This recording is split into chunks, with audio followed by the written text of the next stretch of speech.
कभी सोचा है, भारत के सबसे अमीर शहरों में से एक जरा सी बारिश होते ही थमसा क्यों जाता है? चलिए आज इसी सवाल की तह तक चलते हैं कि आखिर गुड़गांव हर मॉनसून में डूबता क्यों है।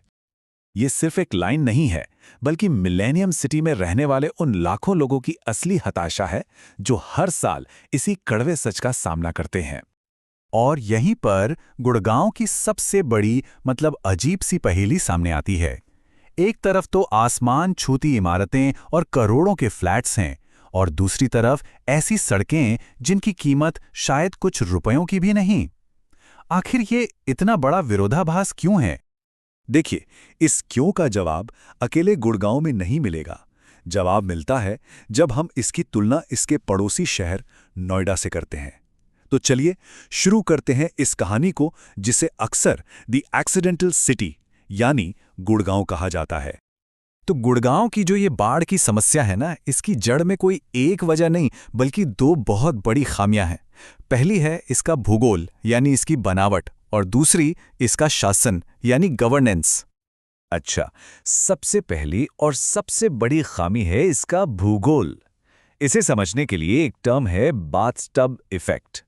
तो चलिए थोड़ा आसान भाषा में समझते हैं कि ये आखिर है क्या। जरा कल्पना कीजिए, अरावली की ऊंची पहाड़ियों पर जब बारिश होती है तो सारा का सारा पानी एक प्राकृतिक ढलान से बहकर सीधे गुड़गांव में आकर जमा हो जाता है। इससे शहर एक बड़े कटोरे या कह लीजिए बाथटब जैसा बन जाता है, और इसे खाली करने के लिए नाली है सिर्फ एक। असल में शहर की जो मेन नाली है बादशाहपुर ड्रेन, वो बारिश के पानी का सिर्फ 15% ही निकाल पाती है। तो बाकी का 85% पानी कहाँ जाता है? वो भर जाता है सड़कों पर। 90%, ये बहुत बड़ा नंबर है। शहर के लगभग 90% झीलें और तालाब, जो कभी पानी सोखने वाले प्राकृतिक स्पंज का काम करते थे, तेजी से हुए कंस्ट्रक्शन की वजह से गायब हो चुके हैं, और इसने हालात को और भी ज्यादा खराब कर दिया है। ये तो हुई भूगोल की बात। अब आते हैं गुड़गांव की दूसरी बड़ी खामी पर, जो है शासन की विफलता। इसके लिए एक कहावत बिल्कुल फिट बैठती है, कई बावर्ची पर कोई मास्टर शेफ नहीं। मतलब हुआ ये कि शहर में एक डेवलपर फर्स्ट मॉडल अपनाया गया। प्राइवेट बिल्डर्स ने बिल्डिंगें तो खड़ी कर दी, लेकिन सड़कें, सीवर और नालियों जैसी जरूरी चीजों की प्लानिंग बहुत बाद में हुई, या ठीक से हुई ही नहीं। तो क्या हर शहर का यही हाल है? जी नहीं। चलिए अब इसके पड़ोसी शहर नोएडा की तरफ देखते हैं, जिसकी कहानी गुड़गांव से बिल्कुल अलग है। तो इन दोनों शहरों में मुख्य अंतर क्या है? देखिए, गुड़गांव का भूगोल एक बाथटब जैसा है, तो नोएडा को दो नदियों के बीच बसाया गया जिससे पानी निकल सके। गुड़गांव में पहले डेवलपर आए, सरकार बाद में। नोएडा में ठीक इसका उल्टा हुआ। और जवाबदेही की बात करें तो गुड़गांव में कई एजेंसियां हैं, जबकि नोएडा में एक सिंगल अथॉरिटी है। गुड़गांव के बाथटब के ठीक उलट नोएडा को भौगोलिक रूप से एक बहुत बड़ा फायदा मिला।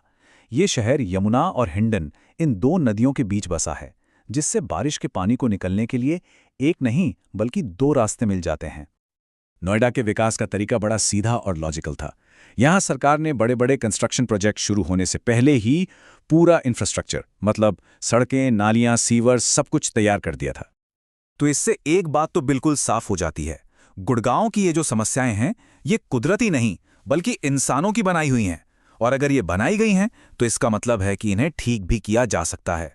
तो अब सवाल यह है कि आगे का रास्ता क्या है? देखिए, इसे ठीक करने के लिए एक मल्टी लेवल प्लान चाहिए। सबसे पहले तो ड्रेनेज सिस्टम को पूरी तरह से सुधारना होगा और अरावली की पहाड़ियों को फिर से हरा भरा करना होगा। फिर गवर्नेंस में सुधार लाना होगा ताकि एक ही एजेंसी जवाबदेह हो। और सबसे जरूरी, मॉनसून से ठीक पहले की जाने वाली दिखावटी सफाई की जगह एक ऐसी योजना बनानी होगी जिस पर पूरे साल काम हो। अब देखिए, गुड़गांव और नोएडा की ये जो कहानी है ना, ये सिर्फ इन दो शहरों के बारे में नहीं है, बल्कि ये पूरे भारत के शहरी विकास के लिए बहुत बड़े सबक देती है। तो यहां से सीखने वाली बातें क्या हैं? सबक बिल्कुल साफ है। किसी भी शहर को बसाने के लिए जमीन के भूगोल का सम्मान करना, डेवलपमेंट से पहले पूरा इंफ्रास्ट्रक्चर तैयार करना, और सबसे जरूरी ये तय करना कि आखिर जिम्मेदार कौन है। ये सब कोई ऑप्शनल चीजें नहीं बल्कि बुनियादी जरूरतें हैं। और अंत में ये हमें एक बड़े सवाल के साथ छोड़ जाता है। जैसे जैसे भारत में शहरीकरण और तेजी से बढ़ रहा है, क्या हमें भविष्य में और भी गुड़गांव जैसे शहर देखने को मिलेंगे, या फिर हम नोएडा से मिले सबक से सीखकर एक बेहतर और ज्यादा मजबूत भविष्य बना सकते हैं।